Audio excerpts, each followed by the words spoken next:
setiap hari itu ratusan orang kita harus kasih makan, dan itu setiap hari full, dari Senin sampai Minggu itu full, dan mereka makan sehari 3 kali.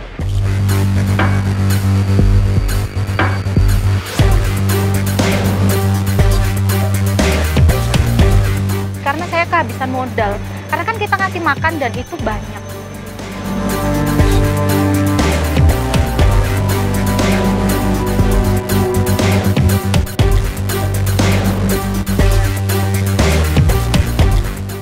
Ini karyawan anak-anak ini dipukul sama pekerja proyek udah biasa ya, Ren.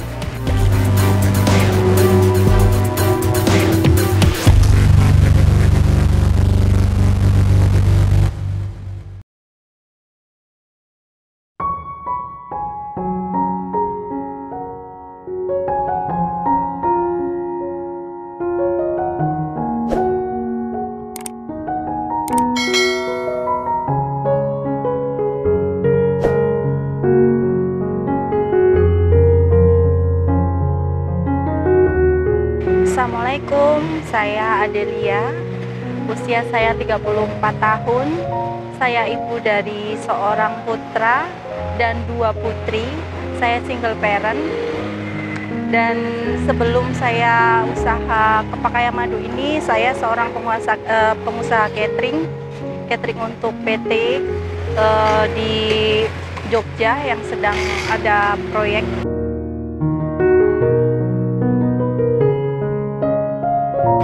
Saat itu saya di catering dengan modal yang sangat minim. Saya waktu pertama kali saya divorce dan semua habis. Saya harus bertahan hidup. Bagaimana caranya saya menghidupi ketiga anak saya? Waktu itu saya cuma modal pinjam uang dari teman saya sebesar 3 juta. Saya harus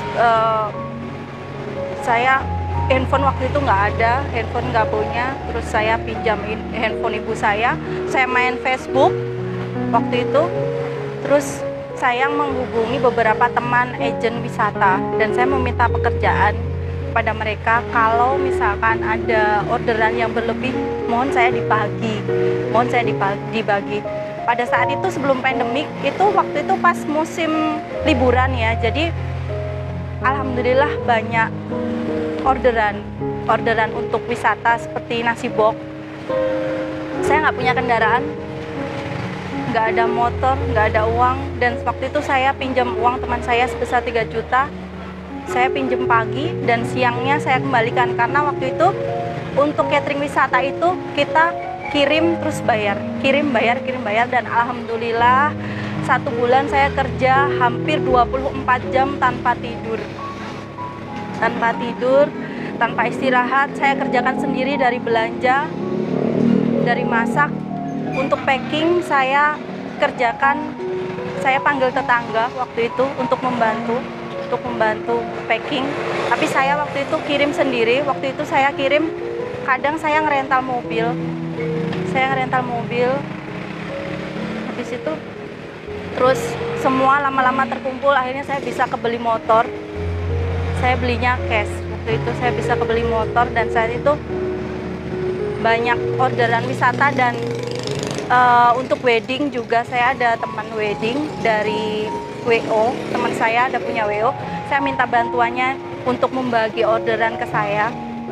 Waktu itu alhamdulillah lumayan, saya dapat orderan wedding walaupun hanya untuk beberapa menu saja, dan alhamdulillahnya itu juga orderannya ribuan, dan semua saya masak sendiri.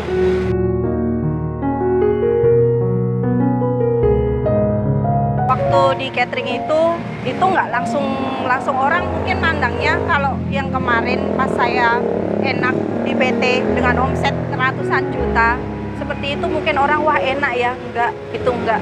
Sebelumnya saya itu ya dengan air mata itu pernah yang saat catering wisata itu saya harus ngirim kondisi hujan, kondisi panas kepanasan, hujan kehujanan, dan waktu itu saya hanya ngirim waktu itu sekitar 200 box. Itu saya bawa sendiri pakai rombong pakai rombong di belakang itu, saya bawa sendiri. Waktu itu kondisi panas, terus tiba-tiba hujan, tiba-tiba ban saya bocor dan saya harus nuntun motor itu di daerah. Waktu itu saya harus kirim ke Gembira Loka. Ban saya bocor waktu itu. Nah itu kan susah banget kalau untuk harus nurunin dulu. Dan waktu itu kondisinya habis panas terus hujan. Otomatis kalau hujan kan rusak karena saya pakai rombong. Itu bocor, airnya masuk ke dalam dan nasi box yang saya bawa itu rusak. Sampai sana telat, saya dicaci maki, saya dimarahin habis-habisan. Itu karena saya harus ngirim nasi box itu untuk 3 bus, sekitar 3 bus, dan nggak dibayar. Saya harus ganti rugi, tidak dibayar, dan saya harus ganti rugi itu karena makanannya hancur, tidak bisa dimakan. Saya kehujanan, saya jalani. Orderan fiktif juga pernah, karena saya sistemnya kepercayaan. Saya misalkan dikasih DP, alhamdulillah, enggak juga nggak apa-apa. Saya modalnya percaya sama orang.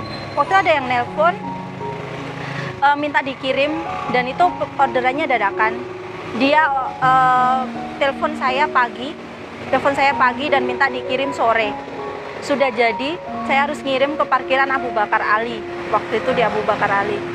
Saya nungguin di situ dari jam 5 sampai jam 9. Jam 5 teleponnya masih aktif, katanya masih di jalan sekitar Prambanan, tapi saya tunggu sampai jam 9 malam.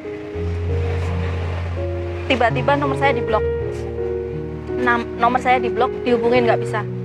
Waktu itu saya bawa nasi box sekitar 260 nasi box, dan per boxnya itu 16.000. Lumayan ya jumlahnya.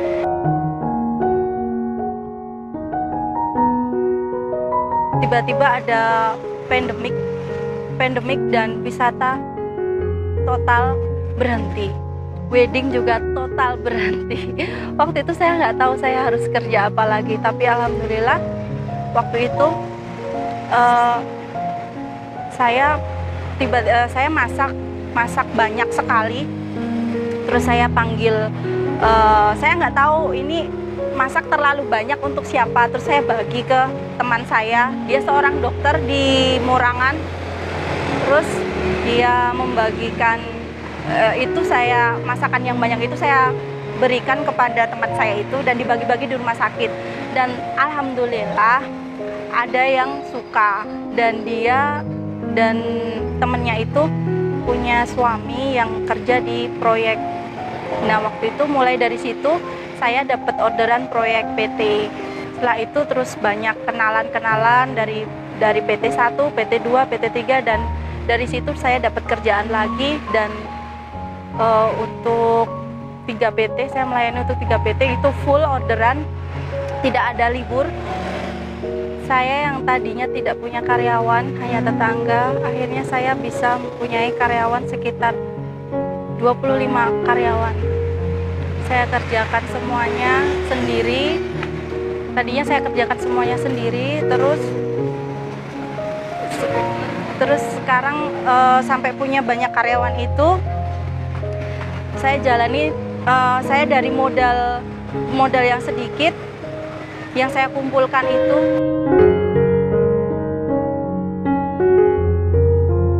karena mereka pembayarannya pending.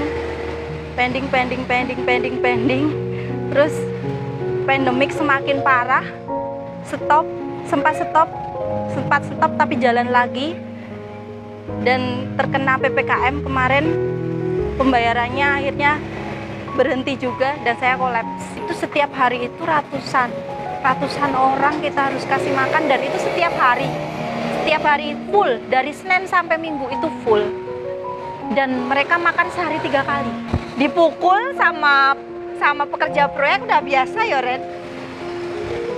Karena kita nggak bisa telat, kita nganter nggak boleh telat.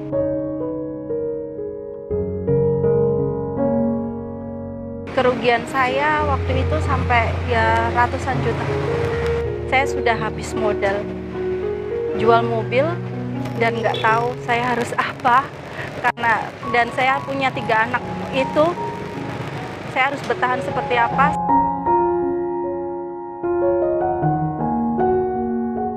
Waktu itu sisa uang di saldo saya waktu itu tinggal sekitar 6 juta. Saya berpikir 6 juta ini kalau saya tidak putarkan, ini nggak sampai sebulan pasti habis. Karena saya harus mikir anak untuk susunya, untuk makannya, untuk jajannya, untuk sekolahnya, dan lain-lain. Untuk makan saya sendiri, untuk kebutuhan saya sendiri juga. Ini kalau cuma 6 juta ini saya nggak putarkan lagi, ini akan habis. Ya Allah, aku harus apa? Terus gimana caranya biar punya uang mepet seperti ini tapi bisa diputerin untuk usaha? Saya nekat, akhirnya jualan kepak madu ini. Anak saya suka nonton film Ipin Upin itu. Saya mikirnya ini anak kecil, Mail itu temennya Ipin Upin. Saya mikir ini anak kecil TK, tapi dia pulang sekolah dia bisa jualan. Jualannya simple, tapi sepertinya enak. Aku pasti bisa bikin itu. Gimana kalau misalkan aku jualan itu?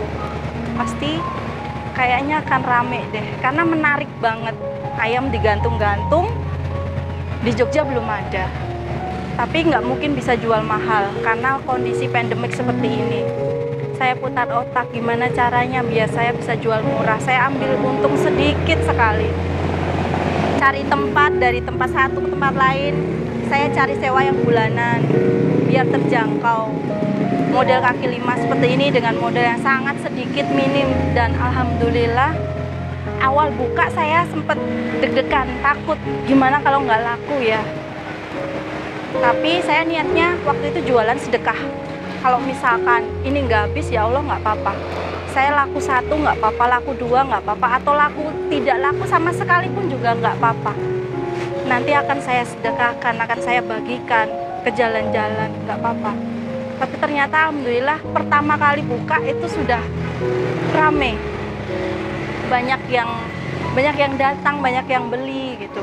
Dan habis dalam 1 bulan itu. Karena banyak permintaan buka di sini, saya mencoba, saya kejar 1 bulan itu, saya akhirnya buka 3 cabang itu karena modalnya sangat sedikit, terjangkau, dan harganya juga terjangkau. Dan sekarang saya ada sekitar 11 karyawan. Beberapa diantaranya adalah karyawan saya yang kemarin ikut saya kerja di catering. Ya, alhamdulillah masih bisa membantu orang di musim pandemik seperti ini, PPKM. Masih bisa bantu orang, masih bisa berguna untuk orang, masih bisa jualan tapi laris terus, rame terus, alhamdulillah.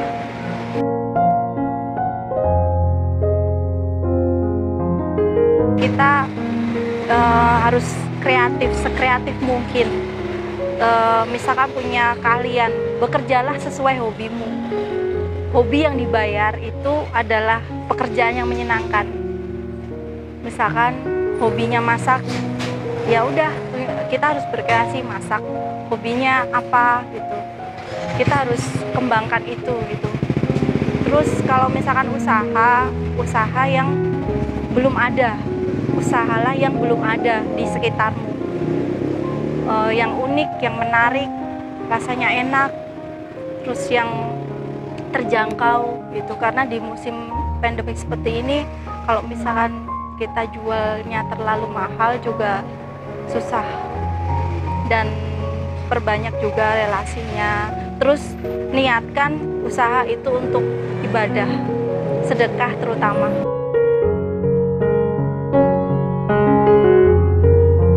Saya owner kepak ayam madu Simae pertama di Jogja. Terima kasih, semoga dapat menjadi inspirasi buat teman-teman semuanya di masa sulit ini. Kita harus bersabar, kita harus berusaha. Semoga kalian selalu sehat dan sukses. Salam dari saya, Adelia.